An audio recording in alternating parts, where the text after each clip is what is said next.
Good morning.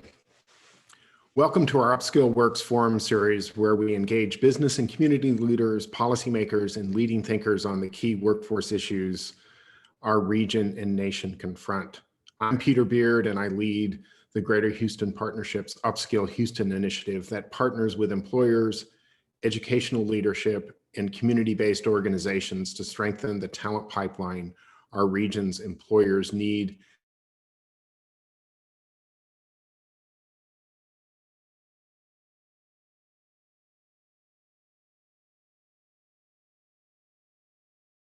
reminders about how we can protect ourselves. And second, I'll review a couple housekeeping details and acknowledge the underwriters of the UpSkill Works Forum series. As many of us know, we're entering the flu season, and we can do a lot to ensure we are safe for the holiday season. There are just 6 things we already know that can help Houston and all of our residents stay safe and healthy. First, get your flu shot, wear masks, social distance, avoid congregate settings, gather outdoors, and wash your hands. And now for those housekeeping details. All attendees are muted and your videos turned off for the entirety of the webinar. Please do not use the chat function for questions and answers. There's a Q&A function that will be moderated for questions. The chat function should be used to connect with our production team if you're having any issues. If you have questions for the panelists, once again, you can use the Q&A tab at the bottom of your screen. This will be moderated. I'd also like to acknowledge the sponsors of the UpSkill Works Forum series. First, our gold level sponsors, including Houston Community College, the Merrick family of companies, Texas Mutual Insurance, and Winstead PC. Our silver level sponsors are Accenture, AT&T, Centerpoint Energy, HCA Houston Healthcare, Lone Star College, San Jacinto College, and Western Governors University, Texas.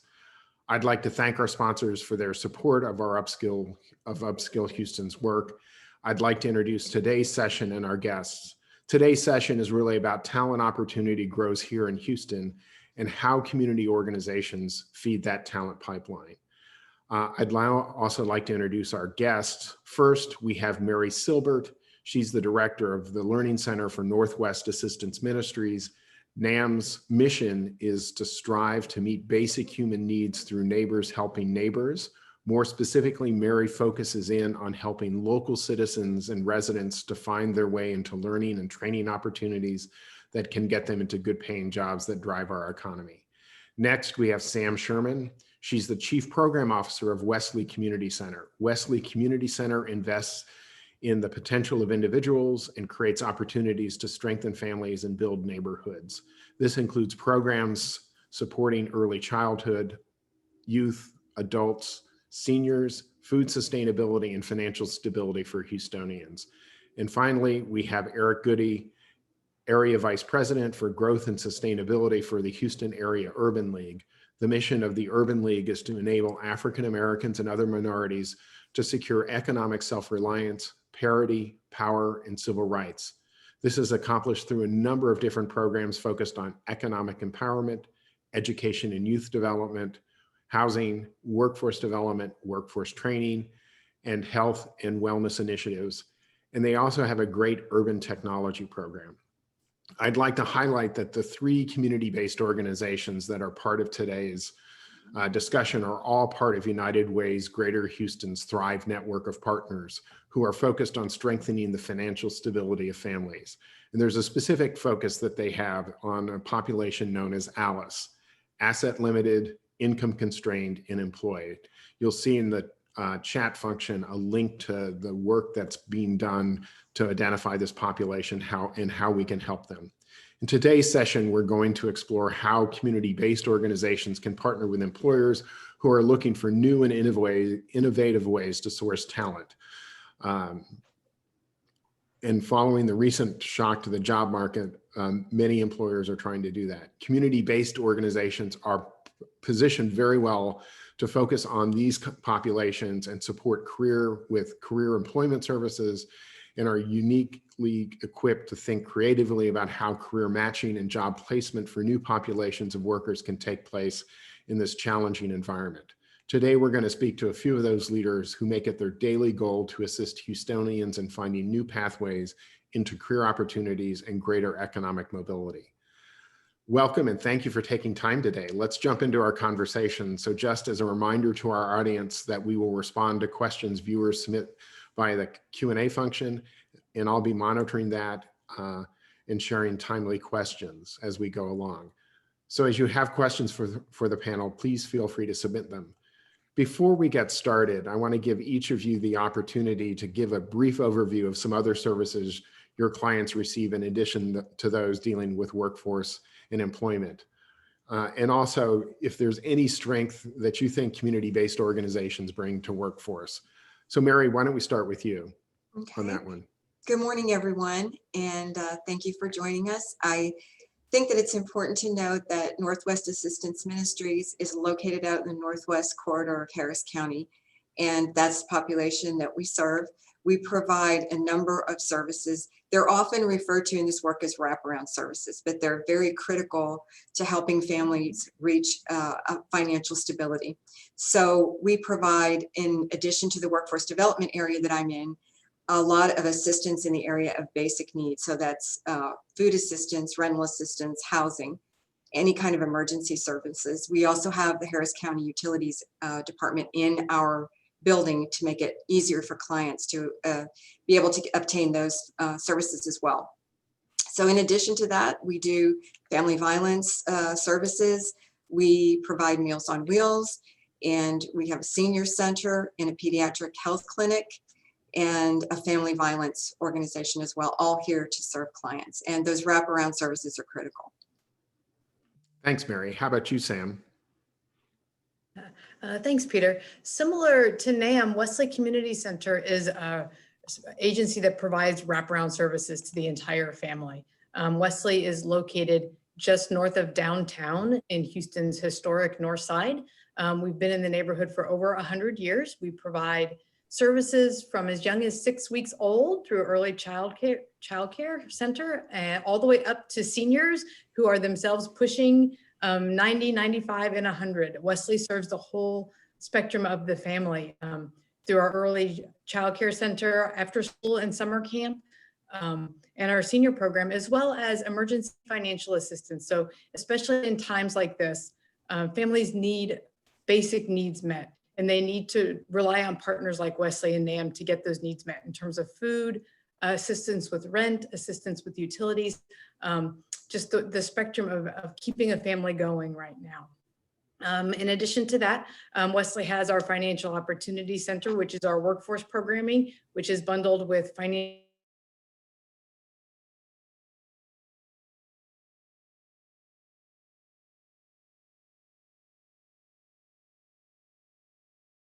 Kind of a brief overview of the Urban League, but then really get into talking about how you work with your clients amid everything that's going on in Houston, and how has your approach changed as a result of the pandemic?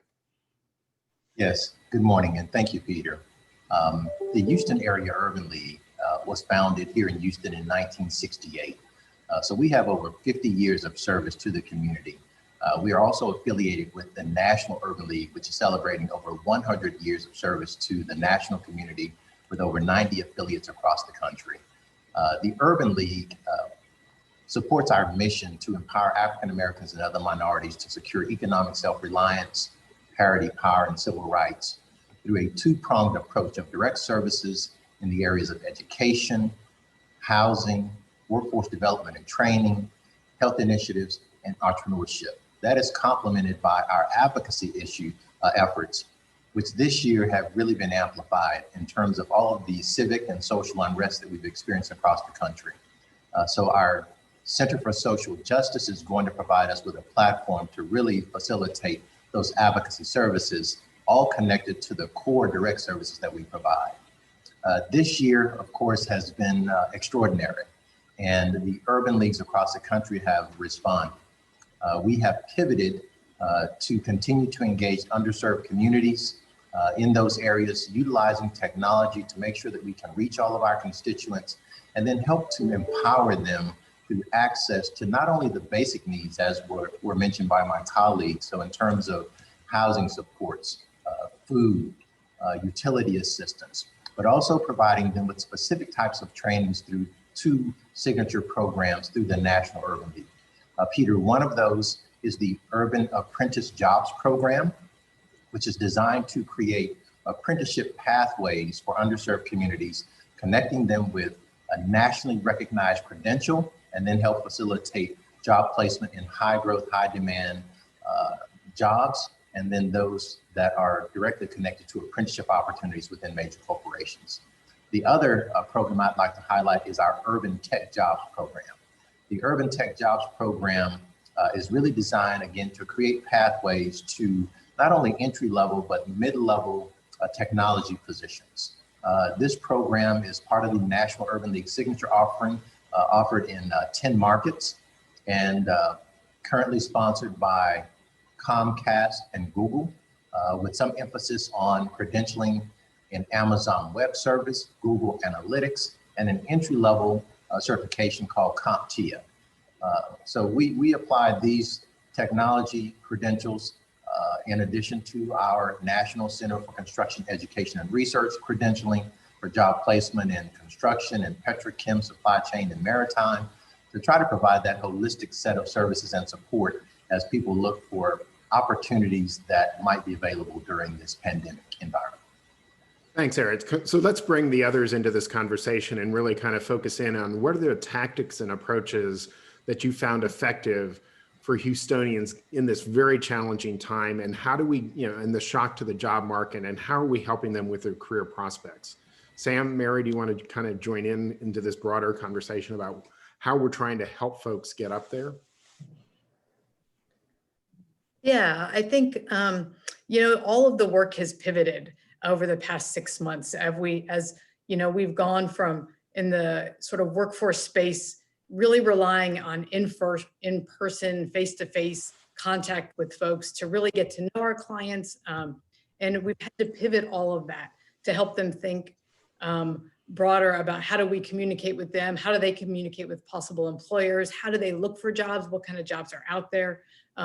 It continues to change. And we just have to continue to change with it and find new and creative ways to connect with our clients, and then to coach them to connect to the employers and the jobs that are out there in the market right now. And I suspect, Mary, that coaching is even more challenging in a virtual world when you're trying to provide those supports. You're right, Peter, it is. But it's not just the coaching. I think kind of piggybacking on what Sam said is that it's all been different and been challenging, but it's been rewarding too, to see our clients hang in with us and step up and really continue with the programs and continue with training when they've got children at home and maybe a spouse at home. Additionally, everyone's trying to use one computer to do all of the education for their children, plus their own jobs or looking for jobs. And there's maybe one computer for that whole family to accomplish that. So I think, I had an information interview with someone the other day that asked me what were the important characteristics of someone working in the field of workforce development. And I think I said, number one, and I'm sure it's a response to working under the COVID situation we're in, is I said, you have to be really adaptable. I think that's kind of a hallmark of the work. As Sam was saying, we were really a high touch program that really prided itself on our contact with our clients and our ability to sit one-on-one with them, with whatever the situation was, the coaching, and we've had to do things virtually. It is a little less emotionally satisfying to coach that way, but it's also, you've got to meet the clients where they are. And if they're home doing their children's school lessons, they can't come in for the coaching. So we're adapting to different recruiting for the programs, different coaching style. We've bought some programs like a job readiness program to virtually do their job readiness instead of doing it in person. So it's a lot of change, but it's working. Good. Eric, finally, before we kind of, begin to get into some things that I think Mary was bringing up in terms of career assessment, how has the Urban League had to kind of pivot to this point of how are you, engaging with your clients and helping them find those pathways? Peter, very early on, we migrated from our in-person activations to utilizing Zoom and Teams to deliver some of those direct services. Our weekly employment orientation, our first-time home buyer session, our family and community engagement sessions in partnership with HISD. But what we have found is that there is a polarity that exists in the market. So on one end of the spectrum, you have individuals that are technically astute, have that infrastructure at their home, so have adequate computing equipment, Wi-Fi, and etc. And they've been able to engage and really take advantage of new opportunities, as well as continue to participate in a very meaningful way in the services that all of our organizations provide. On the opposite end of the spectrum, you have many individuals in underserved communities that might have cellular devices where they can access the internet, they can get to an application, but the functionality and the practical use of it is very limited. So we found that some of our program participants were actually trying to take online courses utilizing their cellular devices. And that's just not very practical. And so we tried to ensure that first, our clients had access to equipment, and then we pivoted to provide some hybrid sessions where it's online but instructor-led, providing the hard textbooks, just to make sure that people were able to grasp the information and complete these certifications that we were offering through Urban Tech, Urban Apprentice, and also NCCR. So really that polarity is something that is part of the digital divide, and I think helping people to better understand how to overcome that as a deficit has been really important during this COVID environment. And we're going to come back to kind of this digital, the challenges this digital and virtual world has been. And so I don't want to ignore that, but I do want to kind of, touch on what Mary began to raise, which is career readiness, which also requires assessing individuals to see where they are, to then figure out how do you fill the gaps. And so we'll let Mary kind of talk about, the approaches she's been using, some of the tools and resources, and then we'll bring, obviously Eric and Sam into the conversation as well. So Mary, how are you doing kind of career assessment and career readiness? Well, our system was based prior to this on a series of interviews that were the assessments basically for people coming into the program. So we had to go to virtual meetings with people and virtual interviews. And the downside is, of course, is you always feel like you might be missing something that is there when you're coaching in person or interviewing in person. But I think it's also been good for the clients, because when they're going to apply for jobs now, they're having to do virtual interviews. So I think they're getting an early exposure to what it's like to have these interviews online. So we have a series of interviews. They do an initial, and we go through their skills, their background. Everyone who enters our program already has either their high school diploma or their GED. So we're assessing for other trainings they might have taken, other education, skill sets, and career interest. And we work through that. So they're getting some career coaching too through this process. They're prepared for a formal interview. They then sit in front of our staff and they have a formal interview going over their career interest forms and what they've expressed as something they'd like as a career. And we stress that we are not a jobs program. We are a career program. And so they need to think about this for the short term and the long term. And they present their interview.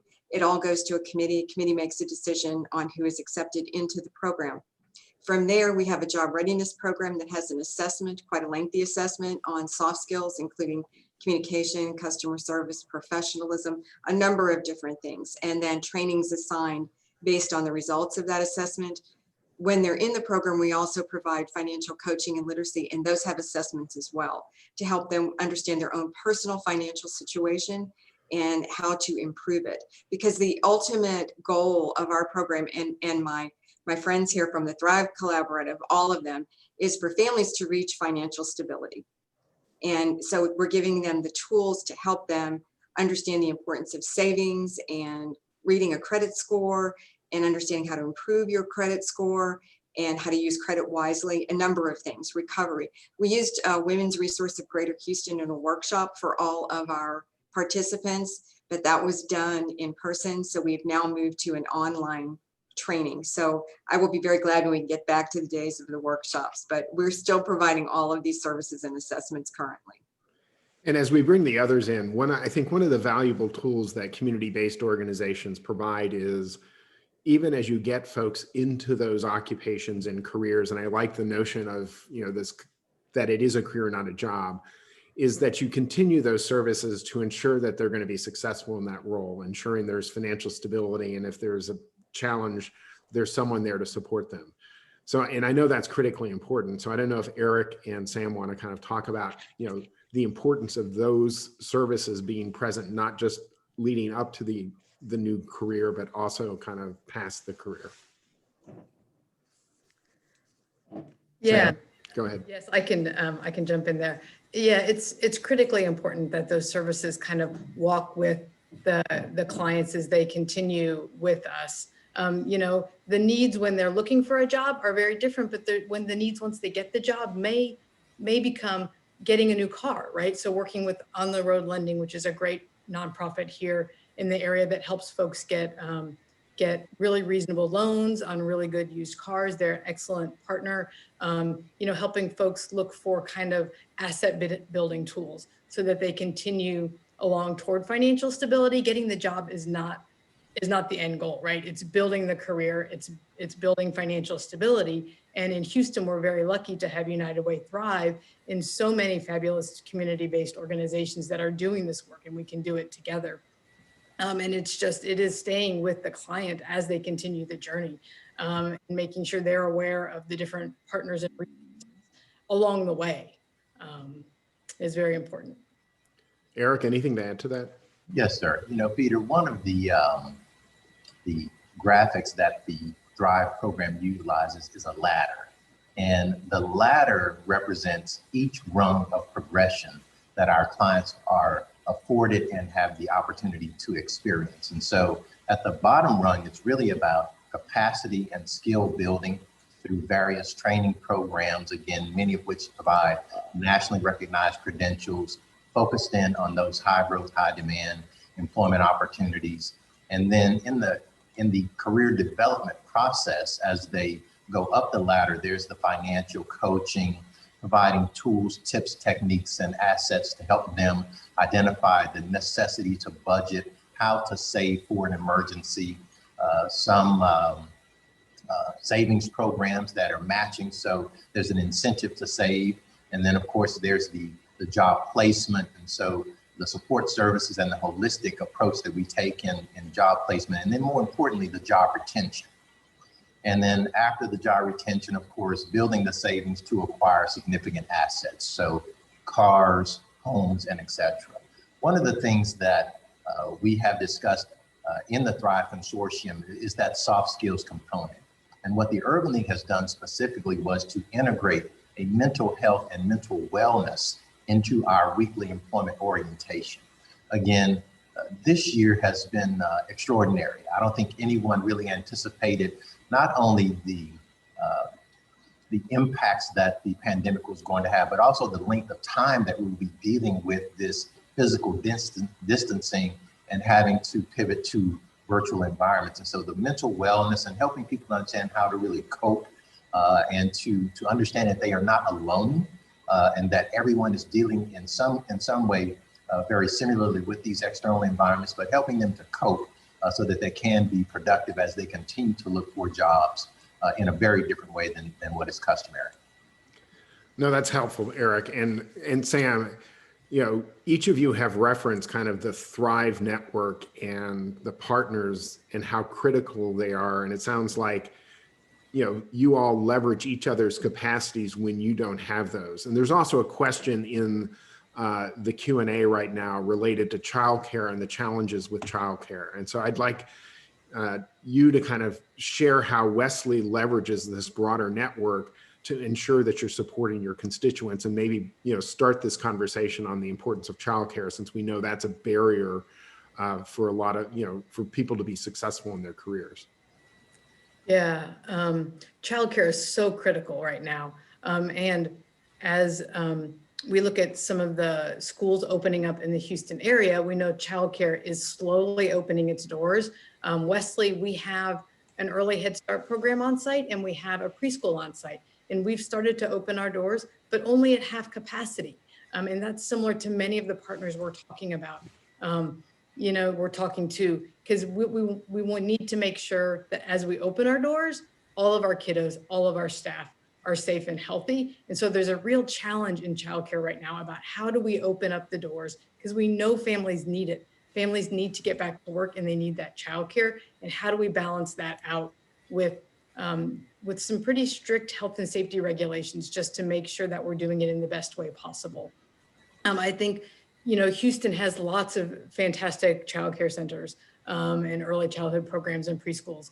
And so folks who are looking for it, connect to, I think, so here's where the Thrive Network comes in, right? So knowing which agencies in the Thrive Network offer childcare, so that when we work with our clients, we don't want them from their kitchen table right now, when they may have multiple kids on multiple, devices all around the kitchen table, and mom is sitting there trying to find childcare, trying to find work. Our staff, our fabulous coaches, they're able to say, to Mary, you know what? I know of this great childcare center. Let me call them and see if they have openings. Or I know where the neighborhood you live in. Let me call NAM, because NAM may know the resources, or let me call Houston area Urban League, because they might have the resources. So we're able to take some of that for the clients right now, who we know are so overburdened with trying to school kids at home, trying to just make ends meet. Many have been unemployed for months or longer. And that's where we know the connections. We have the relationships in the community to make it easier for our clients to access those resources and to find what they need now, and to free up their time so they can do what's right in front of them today, which may be second grade homework or something like that. And so that's where all of the partners are so valuable.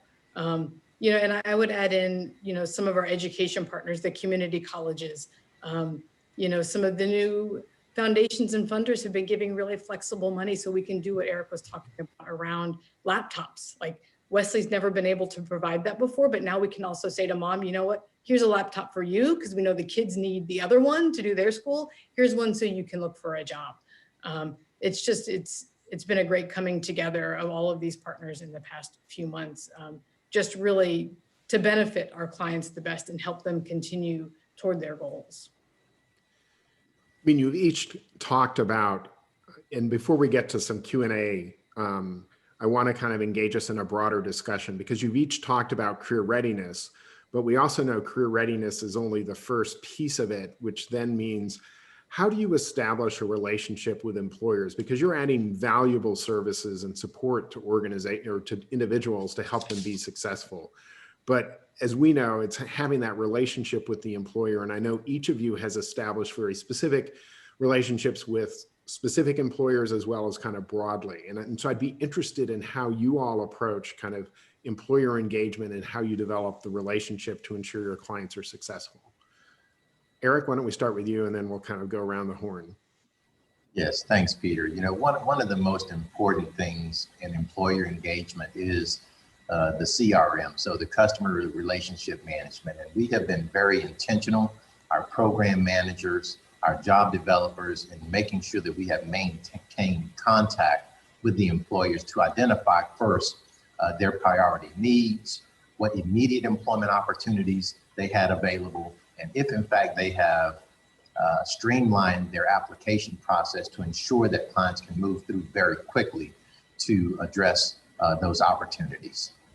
And then secondly, we have held specific virtual recruitment events with singular employers where we brought them, of course, utilizing Zoom or Teams, and then have our program participants able to ask specific questions. So it turns into more of a career exploration, where the employer is really able to talk about their company, the career opportunities, the opportunities for advancement, some specific granular questions about what the daily rigors of those jobs entail, and then of course how to apply for those immediate opportunities. And we found that has been very successful as compared to general job fairs, where you have a number of employers all on that virtual event trying to present their opportunities to a group simultaneously. And then of course we continue to push those job opportunities directly to our clients and have, very regular follow-up so that we understand that they are receiving the opportunities and then are applying for them as well. Mary, do you have, you obviously developed some very specific ones as well. Right. Well, we started quite a number of years ago with career fairs that were very large events. And they were at the height of when Houston was having a downturn, and there were a lot of people that were unemployed at the time. And through those events, we established relationships with the employers who were exhibitors at those events. And over the years, a number of those employers have remained employers of our folks as they've completed training. So those relationships started early. Were very, very important. I'm happy to say we're going to have our first in-person hiring event in November. Well, we're just about there, almost in November. But the 18th of November, we're having a very targeted single person hiring event, and you have to do it by reservation. And we've got all the COVID precautions in place with distancing. It's in our very, very large event center, the Fowler Community Room over in our new building, our Harrell Family Opportunity Center. So people will be wearing masks and they're socially distancing, but we have one employer who is going to be offering on-the-spot hiring opportunities for people who qualify. So we're excited that we're getting back into that business because there's an immediate effect of that. So I'm looking forward to having more of those events, single employer hiring events for specific types of opportunities. And I think that that's going to be successful in place of the large events we used to have and obviously can't hold now. So I'm looking forward to it. Sam, I know you have very specific partnerships. Where are you seeing opportunities right now? Yeah, I think that relationship piece is key. I think, Peter, you and Mary both mentioned that, because right now what we're able to do is hear from some of our employers that their work is pivoting, it's changing. The stuff they're hiring for right now looks a little bit different. Some of them did hiring freeze, well, many did hiring freezes for a time, but now they're looking at how do we move forward and what did those jobs look like? So that relationship that we've built over the years with them is now so critical because we're able to hear and be in conversation with them about how things are changing. We work a lot in healthcare, and healthcare is obviously in flux right now. There's a lot of changes, there's a lot going on. And positions are changing. They're going more virtual, folks going into a hospital to work, but actually sitting in a room looking at monitors of clients instead of going into the rooms. And so that ongoing communication lets us know what's going on so that then we can feed it back to our clients and say, these are the opportunities we hear about. If you're interested, let's help you build the hard skills, the technical skills, so you can do that. You can go into a room with 8 or 10 monitors and you can kind of monitor those. You can stay on top of those. And so that ongoing conversation as the needs change is really letting us meet the needs of the ongoing employer and also help our clients now pivot to the new work that is coming. No, I know when the pandemic started, I had my first telehealth conversation and the medical assistant was almost like a help desk assistant to make sure I was ready to chat with the doctor. And so that's a lot of what's going on. Sam, you mentioned an organization that provides assistance with purchasing a car. Someone asked a question about the name of the company or the website. Sure, it's On the Road Lending. Okay, On the Road Lending. Now we're going to turn to some Q&A that's in the Q&A. We have a question. You obviously are working together as a network. How and through whom are client and household data shared across agency to ensure that there's follow-up? Because I think you all have built kind of this network of soft handoffs, but I know that you've also spent time to ensure that the quality assurance is high. Peter, the one thing that I would like to point out is, again, through the United Way Thrive and through the United Way Thrive Workforce Development Work Group and the UpSkill Houston initiative, we have developed a lot of common protocols within our agencies where not only is there sharing of information, sharing of best practices, establishing baselines for common terminology, general employer engagement, but also the referral process and what that looks like in terms of our respective staff following up on those referrals and then reporting that information back to the referring agency. That was a very unique attribute that was established through the Thrive partnership. And I'm really pleased to say that it has worked very effectively because it allows us to, on an ongoing basis, connect with each other. And then, of course, the monthly Thrive meetings allow for us to have those types of discussions and to determine what is working, and then those issues that we need to address that might be deficits as well.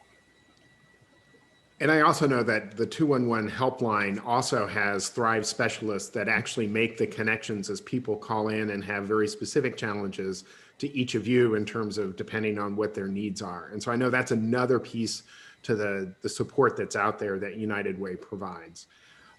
There's a question specifically for Eric, but I'm going to let Mary and Sam answer if they, have a response to it. But Eric, can you speak specifically to the credentials you offer, and are these all currently offered virtually? Once again, Sam and Mary, be thinking about if you have a response to that. Yes. And so very briefly, the Houston Area Urban League is an accredited training sponsor for the National Center for Construction Education and Research. And so, yes, we are offering NCCER in a hybrid fashion, online, again, instructor-led, hard textbooks, and the direct engagement by staff. The Urban Tech Jobs program with the Amazon Web Service and also the CompTIA are also hybrid. And both of those credentials are currently being offered with the ongoing support from staff in terms of the financial coaching, the mental wellness sessions, the job placement assistance, and also those support services in terms of transportation assistance, resource navigation, as we mentioned, child care, mortgage and rental counseling, and direct assistance with flexible emergency financial assistance. And so, yes, we have been very fortunate that our doors have not shuttered and staff has remained engaged.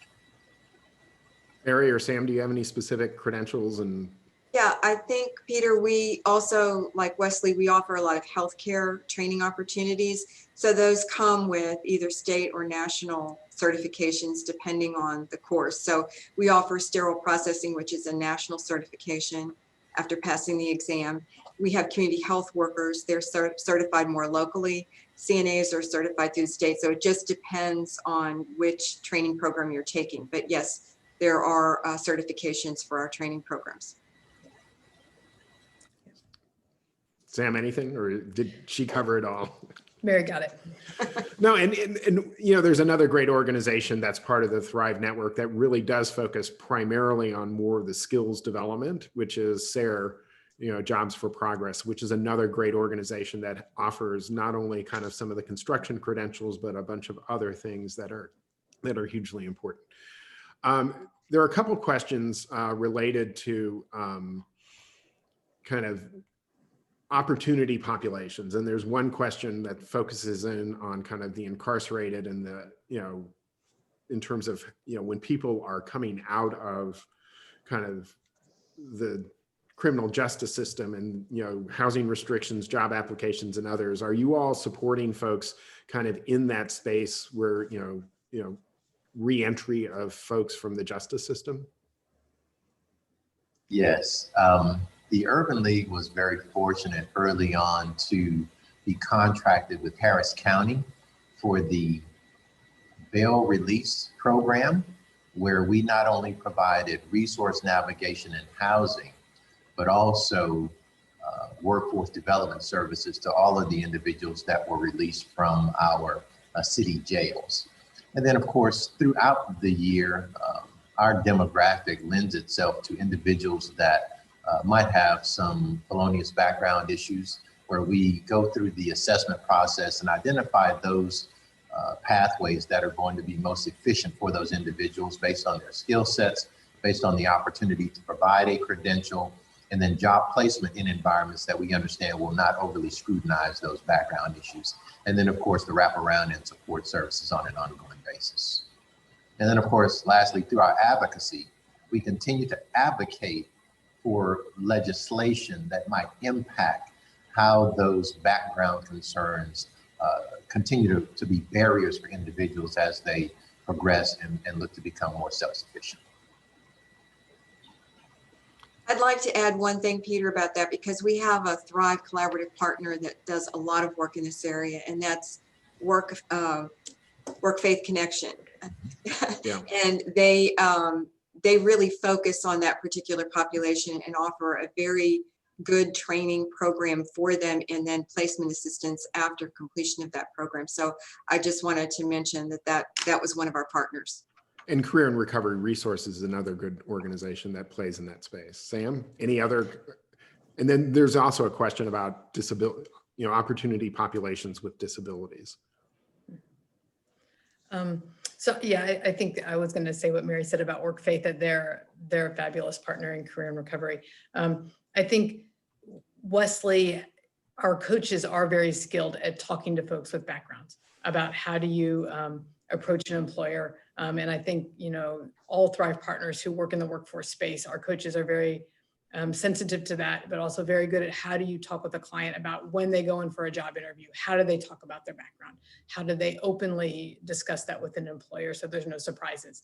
So I think that's a big part of what the coaches in the Thrive Network do to support clients who are coming with a background. And another good organization that can help stabilize is Goodwill. They work closely with lots of different opportunity populations, including the disabled and others, and have kind of that initial stability piece that's critically important. So I want to kind of, turn and pivot to another kind of question that has come up, or in many respects in terms of some of the stuff that we've been doing. And then we'll kind of close out at the very end as we, think about kind of this digital virtual, and how it has just disrupted us. But, each of you probably, and I just would like to have a conversation, is, how have you reassessed and adjusted your internal operations? How are you working different with your partner? How are you back? This is a question which is, how do you have, notion of how do we create long-term career prospects for the individuals you're working with against, probably what is almost the immediate need of, I just need a job, even though it may not be the best job for them. Why don't we kind of start there? Because there was also a question about kind of minimum wage and other things, but how do you balance this kind of, how do we get them on the right career trajectory, but also just in light of, is there just a job that helps them begin that financial stability? Mary, you seem to be shaking your head, so I'm going to let you kind of take the first part of that, but let's have a conversation about that. I think, Peter, this is a conversation we're all having. They come in, our clients, with a specific career path in mind, or a place they want to get to after they've started their training. And there is the reality right now of having to have a job to get through. We are fortunate in that most of our trainings are in healthcare, and there are entry-level positions available for a lot of these things. But we are emphasizing at the same time that they have to become lifelong learners. And just because they have ended this one training program successfully does not mean it ends there. So we try to get them thinking. They might have started at CNA, but they might want to look at PCT. We offer them a secondary training for that if they come back to us. Also with sterile processing, you might start out there, but you could become a surgical tech. We have them constantly thinking about the next step, the next training, the next education. So that's a conversation we have with clients from the very beginning. And we are very sensitive that they are looking for a job. It might not even be in the field we're training them for immediately, but trying to keep them focused on what the long-term goal is and to accept opportunities that come up to them. I also kind of feel, after many, many years of doing this work, that no experience or training is not useful at some point in your life, that there will be a value to it. For instance, we're doing community health worker, and some of those jobs have been harder to get into, but they're getting jobs as contact tracers at very high rates of pay, surprisingly. I don't imagine those jobs will be there after things go back to whatever normal is going to look like at the end of this, but they've gotten their foot in the door in a community health setting. So their training in community health worker will accrue to that. And this training they're doing now, I think, will have value to them in the future. So it is working with them from the beginning to think short term, but also what is the next step. Sam, anything to add to that? And then Eric, I know you've got some thoughts on this because you're working in technology, which probably parallels healthcare.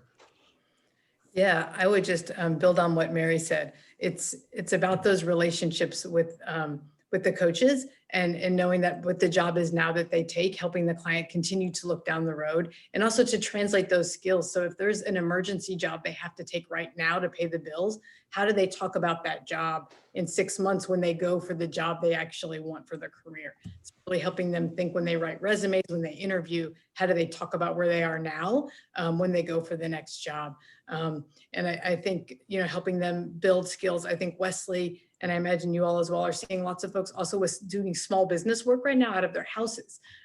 So just finding really creative ways to bring money into the house. And again, as the financial coaches and the career coaches continue to talk to clients, how do they translate that into what comes next? How does the financial coach talk to the client about, okay, this is the job you're going to take now because we need to get your bills paid. But the financial coach can also talk about, what do you want your finances to look like in 3 to 5 years? And it helps that client continue to move along that pathway towards sort of their career goals and their dream job. Eric, I know, given all the work you're doing, construction's probably a little soft right now, but tech is probably going. And so how do you kind of think about this short-term versus long-term balancing that you're having to do? Yes, sir. Well, first, a point of clarification. The NCCER is also recognized in supply chain, maritime, logistics, petrochem, and construction. So we still are achieving a reasonable measure of job placement for those program participants.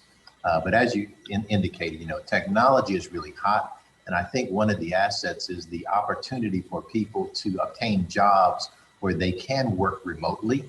They're not necessarily having to go into offices to perform the responsibilities of those positions. For us, it really starts with a conversation with the client and helping them to understand the difference between a job and the career, and then the career pathways.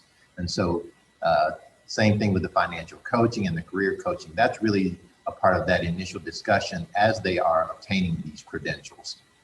And then, of course, understanding that there are supports all along the way that help them to continue to progress towards their ultimate objectives of asset attainment. Again, homes, cars, etc.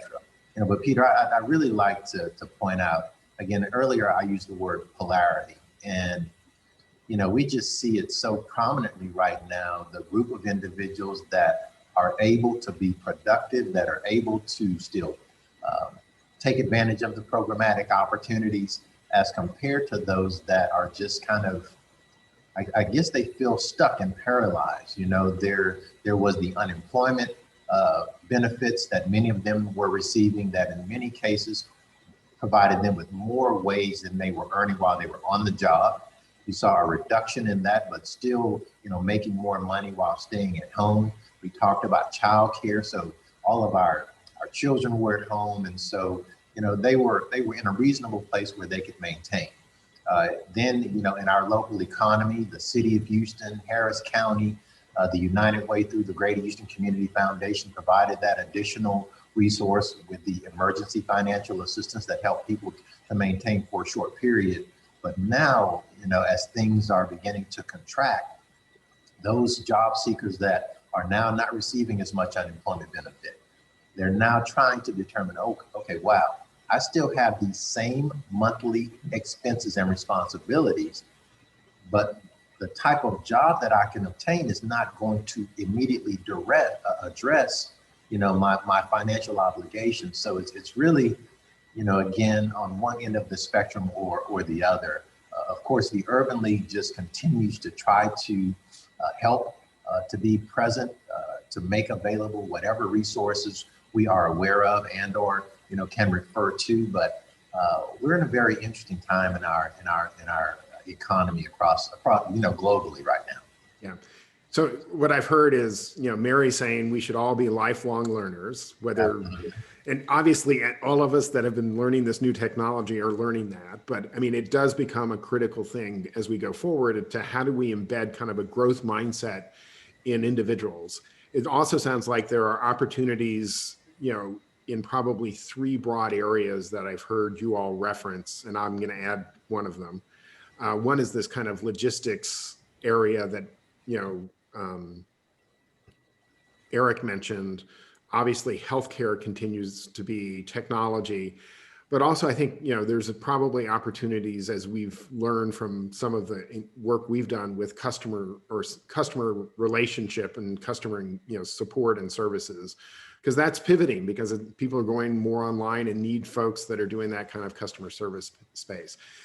Before we kind of get to the very end, where I'd like to kind of discuss the conversation we were having yesterday around, this digital environment has shifted things. Is there any final points you want to make before we get to that conversation? Any of you that we haven't talked about yet, because it's been a robust conversation? I'm going to mention, Peter, or just kind of emphasize what you said. We have an administrative assistant program. We've had it since the very, very beginning. And a lot of those folks that are in that training are finding a lot of opportunity in customer service.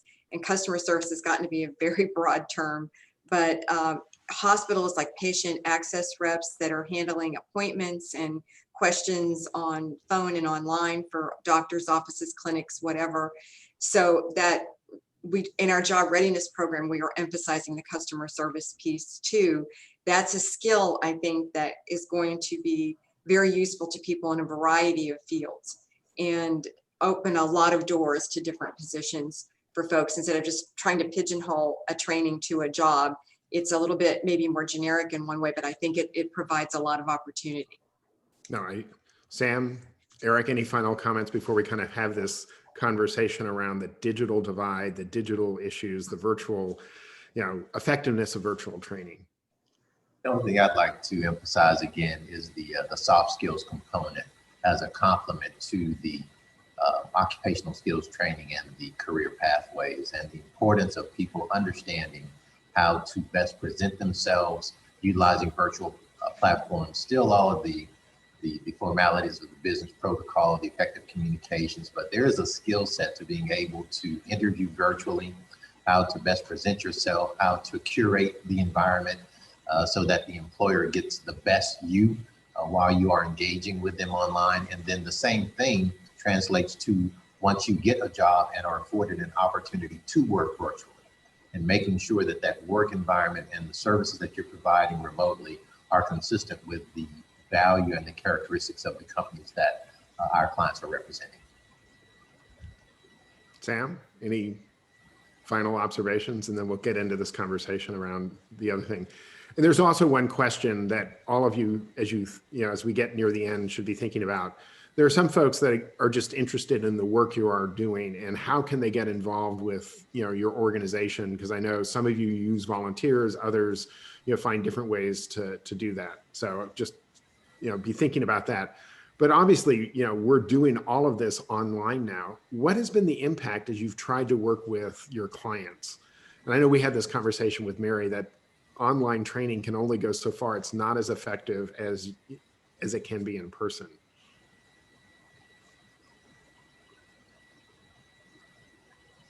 Mary? This is such a big topic. I know. I'm trying to think of the best way to break it down. I think this has brought all of us to the point of really being creative about how to convey information, whether it's a training situation or it's a coaching situation. And I think for the coaches and for the people who do this work, being able to develop relationships with clients in a different way has been the crux of all of this. It's much more accessible and readily available when you're one-on-one with people and you're developing these relationships. It's whether with relationships with employers, relationships with your clients, relationships with your instructors, with everyone. And the challenge has been in finding effective ways to do that. NAM kept its doors open throughout the pandemic, and we actually were here and were staffed, and we did a variety of meeting people one-on-one in very controlled, hygienic situations to protect people. And so we've had to make determinations of what things could be done virtually, what things were good for the clients to do virtually, and what things had to be done in person for a variety of reasons. So I think we've tried to come up with an approach that is multi-pronged in dealing with the recruiting process, which we used to have huge information sessions for, and we can't now, and we do that online one-on-one. by Zoom. We do a lot of that, but also for the critical conversations, for decision-making purposes or whatever, bringing people in a healthy way. And that's how we've approached it. It's been a variety of approaches, actually. Sam, Eric, any final comments? And then I've got a kind of a question that gets less serious. Yeah, I would emphasize kind of what Eric and Mary both were saying around the need to really help our clients understand how to put their best foot forward in a virtual world. How do you best, like Eric said, set your environment when you interview?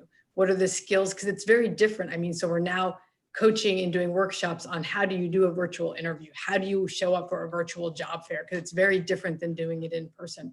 And so we're doing that through Zoom workshops and through Facebook Live. And so just really helping our clients to put all of their strengths and all of sort of their best self forward virtually, which can just be a challenge. But it is kind of where a lot of our energy is right now. And then also the hard skills and the technical skills around using the equipment, around getting them laptops, getting them Wi-Fi.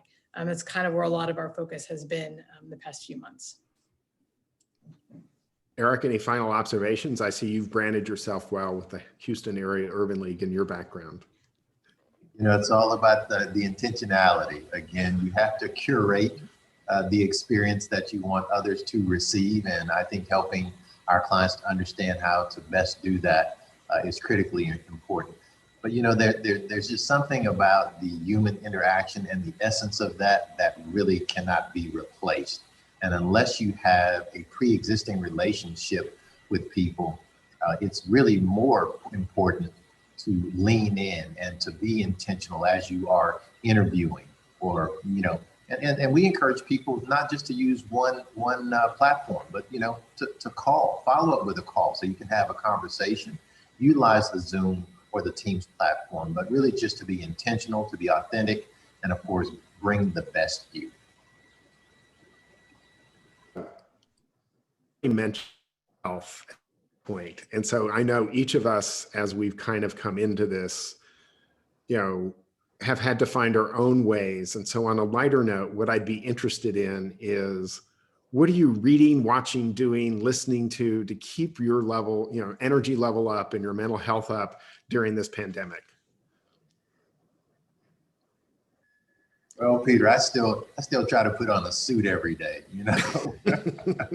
It just makes me feel good about me and what I'm doing. And so again, the self-care, making sure that people are being really aware and acknowledging their feelings, and then taking advantage of peer support groups, whether that be the mental wellness, the financial coaching, but to take advantage of opportunities to talk about those things so that if there is something that might be serious, they can identify that and get the appropriate help. But really, you know, the self-care, being very aware of how you are feeling, how others around you are feeling, making sure that we are intentional in checking in with, you know, our peers, our colleagues, certainly family, has all been very productive for me during this time.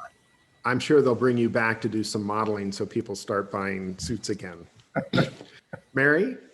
Oh, well, I'm going to give my little secret. I've been binge watching historical dramas. So I have to say, that's The Crown and The Spanish Princess and things like that. And we had been trying for a year to rescue a golden retriever. And in May, we were finally successful. So we have a golden retriever named Hero. He came with that name, and he's made us walk and do a lot of things and get out that we might not have done if he wasn't with us. He's a lot of fun. Sam, close us out. I'm trying to get outside as much as I can. Walking my neighborhood, rediscovering parks in Houston, state parks, all of that. Every chance I can get to walk and be outside, I'm taking right now. It helps a lot. So Mary, Sam, Eric, thank you so much. I can't say how much I appreciate you taking the time to visit with us and visit with our audience.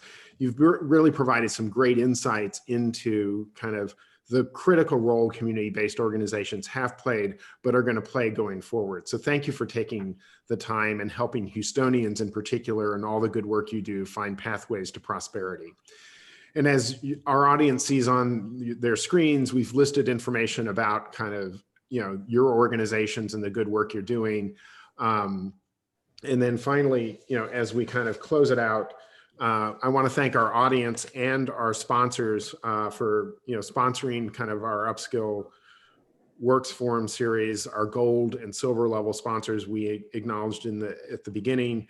In the coming weeks, we'll have several topics we'll be bringing to you. On November 4th, we'll have how employers can achieve greater educational impact for their employees by offering tuition assistance and educations as a benefit. We'll be hosting someone from Guild Education that really kind of supports things around that. I know we're finalizing a session with someone from Opportunity America who recently released a report on kind of the indispensable institution of community colleges. And we've heard reference to the important role community colleges play. And so there'll be more information that we'll be posting on that. So thank you all for participating today. We look forward to seeing you in our coming series. Have a great day and enjoy your week.